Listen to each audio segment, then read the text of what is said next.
Kesterke. Yes. CJ. Right. Let's see, counselor, teacher, therapist, Yes. chapter prioress, Yes. and cook Oh, of your mother's favorite chicken. yes. I remember that about your dear mother. Yes. She was a very, very good cook, and everyone loved her fried chicken. So I learned how to do it, and so I started making it. And then one time I made it for a friend of mine, and the friend said, "Oh my, this is such good Kentucky Fried Chicken."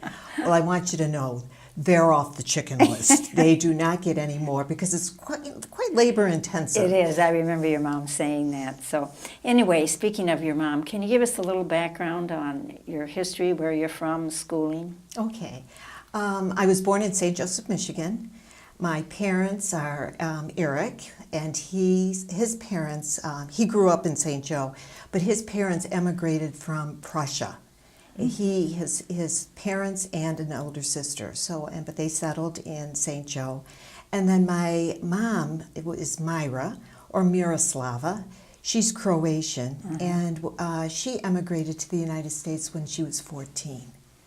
Her eldest sister stayed in Yugoslavia, and her mom, my grandmother, and my aunt. She came to the U.S. St. Joe, Michigan is tiny. How in the world did they find that place where they came from, across the waters?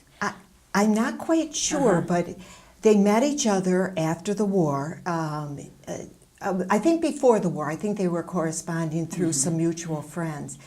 And my mother lived and had settled, when they came over, they settled in Gary, Indiana, or Hammond, Indiana. And then they met, and then they got married and settled in St. Joe. And they had 2 children. Yes. I have an older sister and myself, and I'm the youngest. Very good. No nieces and nephews? No nieces and nephews. But my sister is married. She lives in Indiana. Yeah, that's good. That's good. And you went to school in St. Joe? Yes. And our sisters were there? Yes. Is that how you met the Adrian Dominicans? Yes. They were wonderful.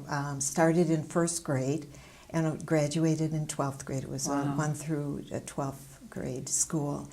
It was small. Like my graduating class was only 54.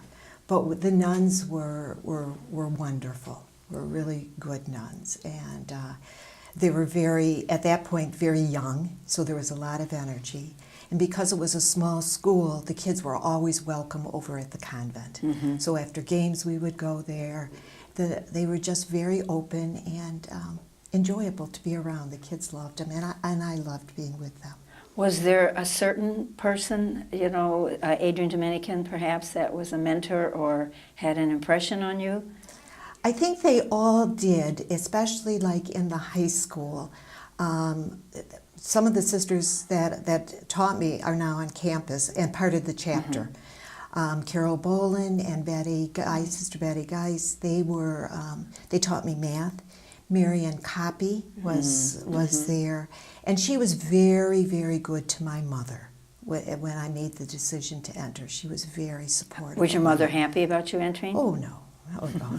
She, as my parents would be, they were reluctant and kind of silent about it because they weren't quite certain what this would really mean. And but they allowed me. They would not stop me. And your sister? And my sister was fine with it. She was? She was off to college, but she was really very supportive. So my parents certainly allowed me, but my mother, we always had the expectation in the family that we had to do better than them because they had struggled. My mother only got an 8th grade education, and my dad graduated from high school, so education was very important. And what they really wanted for us is that we were to go to college. And so my mother's reluctance was, you're not going to get an education. They're not going to let you go to college. Little did she know. Little did she know. Yeah, little did she know. And actually, I was able to complete my bachelor's in 4 years. I'm not quite sure if it was just determination to show her that I could do it, or I was also very fortunate because we were able to complete our degrees before going out and teaching. So you entered at a time of change Oh. in the congregation, in the country, in the church? Very much. I entered in 1967, and that's where we were just engaging in renewal. The chapter of 1968 certainly changed us a lot. It was a pivotal time in the community, but also in our formation. We were the first group that never had a change of names. That's right. So we at the time of reception, we took our own names. And Which reminds me, going back to your name, you're Carol Jean. You were always Carol Jean. I mean, I know you didn't change your Yes. name when you entered, but then you got to CJ. Was that always part of your identity, CJ? it grew Oh. in my identity. It was really Lee Esnard, who's in my crowd, Leonore. Yeah. Lee started to call me CJ. Oh. So it started that way, and then also it just kind of grew. And when my final ministry, when I was at the clinics, I always used CJ because people very often did not use two names. No. So it became CJ, and so I just kind of lived with that. Good. Back to your, when you entered in your ministry, and you entered at a change in the church, in the congregation.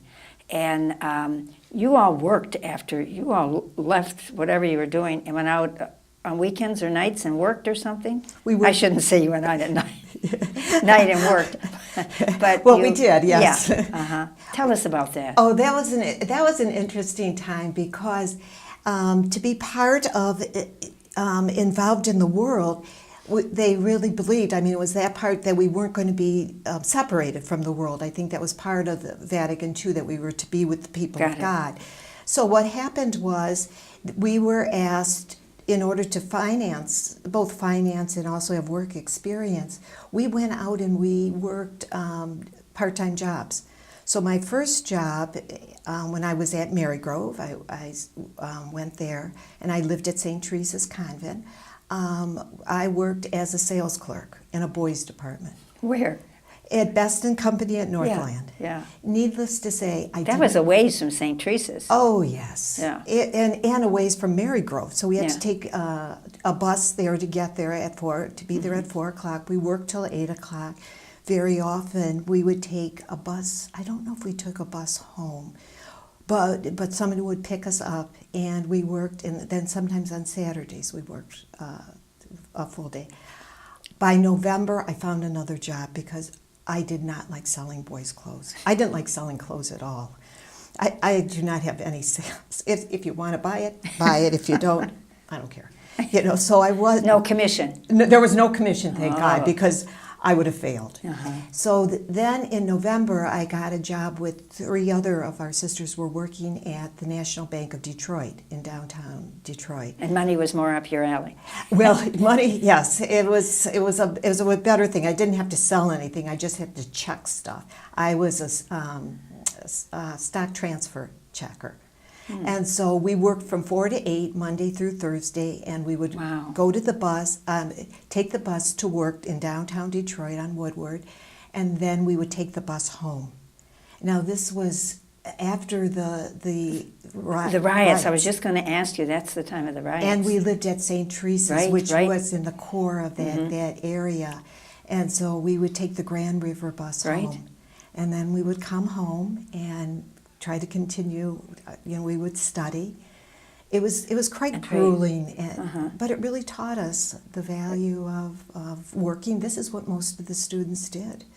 And so, and we lived in a community, and the nuns in the house that were at the school were just great, very supportive. They of us. probably were, oh my Yeah. goodness, these young kids. Yeah. Yeah. Mary Catherine Daly was Yes, there, and so was Ann Liam, and so their humor got us through this. And sometimes they would end up picking us up at work sometimes. What, as you recall that experience, before the riots, after the riots and stuff, was there an experience that was very moving for you or touching or inspiring or? I don't know so much. I think it was just pure grit to get Yeah. through it. I mean, Yeah. it was we became really friends through. It was Right. it Your was a crowd. difficult time. Yeah, Yeah. uh-huh. I mean, and there were changes even in the middle of the year. People were moving into different houses, and you had to be flexible. Right. Okay. One of the things that Carol Ioannis, who I think was very significant also as our novice mistress, used to always say to us, "Sisters, you must be flexible." And that's a good mantra for me when I begin to think, well, I like things a little more consistent. And life was not going to be consistent. See, you were getting prepared for your present ministry, or for really any ministry that you've had.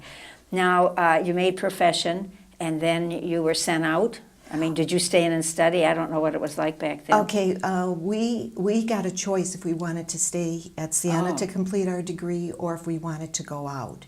So I chose to transfer to Mary Grove College. Okay. And so I went there for 2 years, and then I did my student teaching at Guardian Angels in Clawson. But then, as everyone else went, I went out in teaching. My ministries, I think, have kind of been like those nesting dolls. Yeah. One just sort of fit into the other, and then it just moved on, because then for 8 years I was teaching 5th and 6th grade. First went to St. Margaret's, and that's with open placement. We had to find our own positions.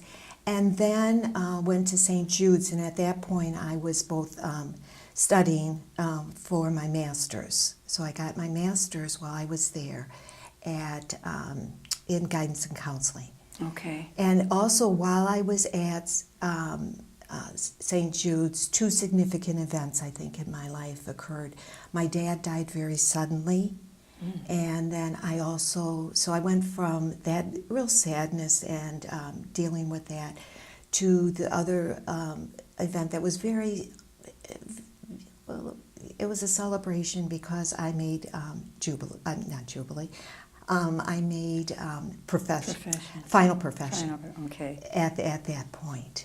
So your dad died rather suddenly. Yes, yes. We were in Indiana, and he died within he was comatose 5 days. Oh my. And he died. And then, and that was really a time too between preparing for finals at that point, but also dealing with his death. And your mom. Yeah, and my mom being widowed at that point and being on her own. So we, it was a time when I think my image of God really was changed significantly. What do you mean by that? Well, I think for a while I began to see God as this very powerful God that had control of everything. And also I felt at the time that taking my dad, it almost felt like I was being punished, and became very fearful too of, oh my God, if you take something that I love, will you take my vocation? Did you have a sense of what you were being punished for? No, but it was just that life was just, it was part of life, and how could you do this, to me? But as I really prayed with it and really went through a couple of very good directed retreats, began to realize my relationship with God was one of a friend. God accompanied me in that suffering. And I almost feel that God suffered with me as I came to really accept that loss. And it really taught me a lot. It also taught me a lot. That's why I think it prepared me for my finals in a very good way, because it also taught me about the community support. That was the greatest blessing, that I began to realize the outpouring of the love of our sisters at a time that you're so vulnerable and you're so tender. And their tenderness really was healing for me. So those experiences prepare us for what's coming. As we look back, we can see how rich they were. Yes. Even though they were painful Yes. at the time. So you did get one master's in guidance and counseling, but I also know you got a social work degree in your history. Yes. And that was a nice experience for you. That was another transforming experience. Yeah. For 14 years after I got my master's, 14 years I was in guidance and counseling. Right. And I was at the high school, Bishop Foley, which I loved. I loved the kids there. And then also my final 4 years in counseling was at the Dominican High School. Mm-hmm. And then after that, I was released again by the community for study. And I went to Washington University in St. Louis and studied in their social work program. Mm-hmm. And one of the experiences that I had there is one of my internships was inpatient, in an inpatient locked unit in a major hospital, Barnes Jewish. And what I had there was a supervisor that was so wise and so good. First of all, I learned about the chronically mentally ill and the acute cases that came in. But I can remember in my interview, as someone was being rolled in, she said, you have to remember 2 things. First of all, any patient that you see is not their diagnosis. They are a person. Mm-hmm. And she said the second thing is, you are going to be given each time you meet someone a present. Now that present is wrapped, and you have within 5 to or sometimes even 3 days, but the length of stay was pretty short. You have to unwrap that present and find the gift that's inside. Wow. Because each person has a gift, and you have to find it with them so that they can heal and that they can move on. So I really learned about the importance of really how to view and how to experience the person and not just look at the diagnosis. But the other value was, I used to think enough counseling was going to, was going to do the trick here. You know, it was really going to get people healthy again. But I saw how medication had come a very long way in really helping people to stabilize their moods, to really be able to get their life back together where they could function better. And so finding that gift of medication that could come into someone's life to really help them. And so then after I graduated from there, then I began working in a clinic. And something else I learned in social work schools, they said it took 2 to 5 years to really become a confident and competent therapist. So it wasn't going to happen right away. So with supervision and with the different clients that I was working with, I really grew. It was a very, very big growth time in my life. And you met some very good, wise people, as you mentioned, the woman with the supervisor that said no to unwrap. As you unwrapped and getting to know someone, is there a situation in particular that what you started to deal with or how you dealt, and then once you got the package unwrapped, it was unbelievable what you discovered? Can you share a particular one? Oh, well, maybe not a particular one, but kind of maybe a more general one. Yeah. What I always did with the clients is, when they came in, there was always a diagnosis of what they had, and what that was going to direct our treatment. But what as I got to know them, we did what we call a genogram or a family tree. So I worked out of that family systems approach. And I started to get their family backgrounds with them. And that was so rich, because as they told their story, not only did I understand them more and begin to see some of the patterns in their life and what they had experienced, but I also found that I started to really care for them. The care for my clients really became very clear. And the interesting thing was, I often got the foreign-born clients. I don't know, I was always assigned those. And one in particular that I came to know was from Slovenia, which is that Yugoslavia, the former Yugoslavia. And she was grew up during the war, and what she experienced was unbelievable. She had lost. She remembers the invasions of the Nazis, but in her telling of her story, because she was really at this point in her life experiencing some of that trauma all over again. And so as I listened to her story, I also had a better understanding in some ways of similar what my mother must have experienced in also emigrating. But she was part of the resistance. Her sister and her nephew were killed by the Nazis. Her girlfriend was hung. She was Jewish. She was hung by the Nazis. And so what this woman had experienced was unbelievable. After the war, she left Slovenia, went to, I believe, Italy, then moved, and I think she came over to the United States through France with no family. And then she settled and raised her family and had 3 beautiful children. And in working with the adult children at that point because of her the concerns of her.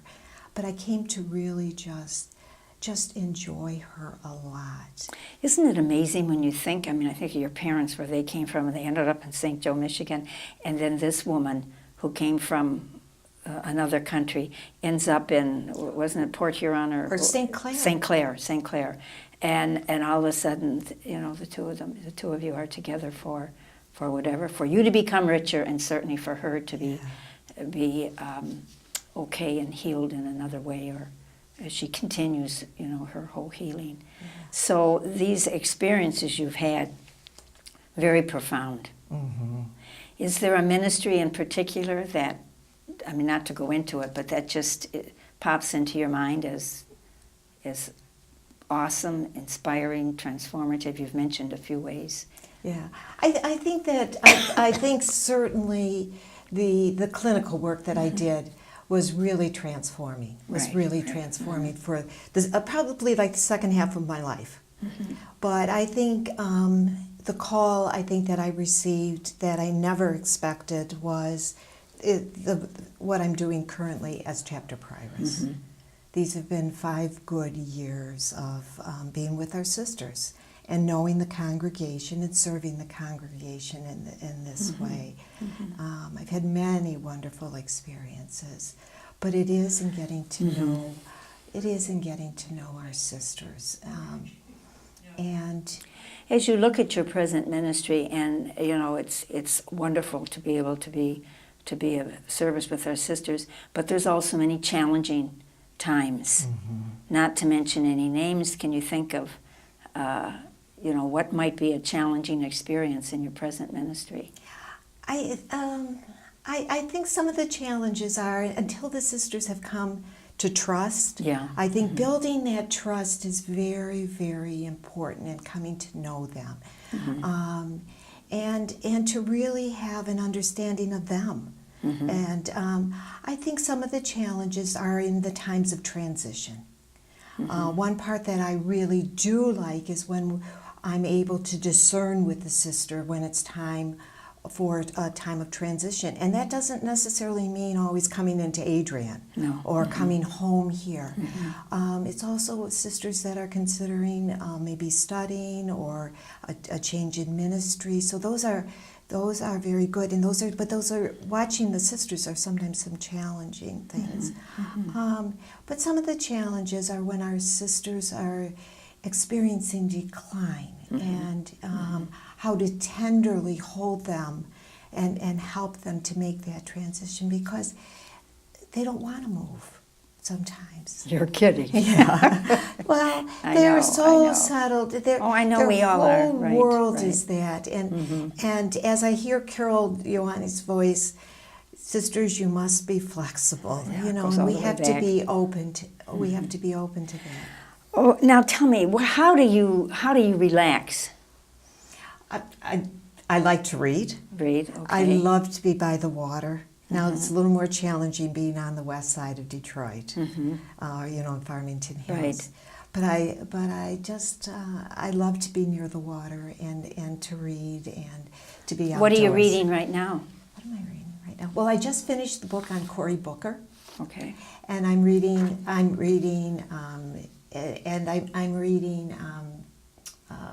Krista Tippett. her different interviews in her books on it. Oh, what's the name of that book? No, I do listen to Krista Tippett. It's yeah. very, very interesting. And I it's listened just to on, her. it's just on interviews? Yeah. Well, she talks about kind of her life. It's just, Yeah. she's a beautiful writer. Yeah. Yeah. But Krista Tippett Oh, is okay, right that's a now. little- But Cory Booker is someone that I just heard Uh-huh. a podcast on. Is there something about you that if we knew, we'd say, oh my, I can't even believe that's true about Carol Jean, CJ? All right, here it is. I was on a softball team, and I never struck out. How many times were you up at bat? Well, that's kind of a loaded question. But, well, my position was I was the scorekeeper. So I never had to humiliate myself of getting on the field. And then I never had to deal with the team having to put me on the field. But I never missed any of the fun afterwards when we all went out to dinner. So there was, I was involved with softball this. team, but the scorekeeper. But the scorekeeper, but I never struck out. So I think my athletic ability I will never be known for, but I try. But you're a good driver. I think we practiced that together. We could never go more than 45 minutes. That's right. That's right. I do not like driving, and so I will drive for 45 minutes, and then we have to change drivers. So, But we got to St. Joe because we had a goal, the chicken. the chicken. That's right. That's how it all Now, ends. you certainly have had a very interesting life thus far, which has prepared you for what's coming, whatever that is. Do you have a favorite scripture, a favorite motto that you live by that you'd like to share with us? You know, the one that I always think of it's from Isaiah 61. And it certainly directed me always in my clinical work, and it still does now. And it's called the mission to the afflicted in some translation. And it says, "The Spirit of the Lord is upon me, because the Lord has anointed me and sent me to bring good news to the oppressed, to proclaim liberty to captives and release to prisoners, and to heal the brokenhearted, to comfort all who mourn, and to announce the year of favor, of God's favor." And God favors us and is with us. And so that it has always directed me to really bring hope, in whatever ministry I'm at. Wonderful. Thank you, Carol Jean, for this spiritual half hour and sharing your journey with us thus far. And we are blessed to have you in leadership in our congregation and all the lives that you have touched by your listening ability. Thank you. So thank you again for saying yes and accommodating our schedule. No problem. Thank you. Thank you very much, You're Peg. very This was a welcome. privilege.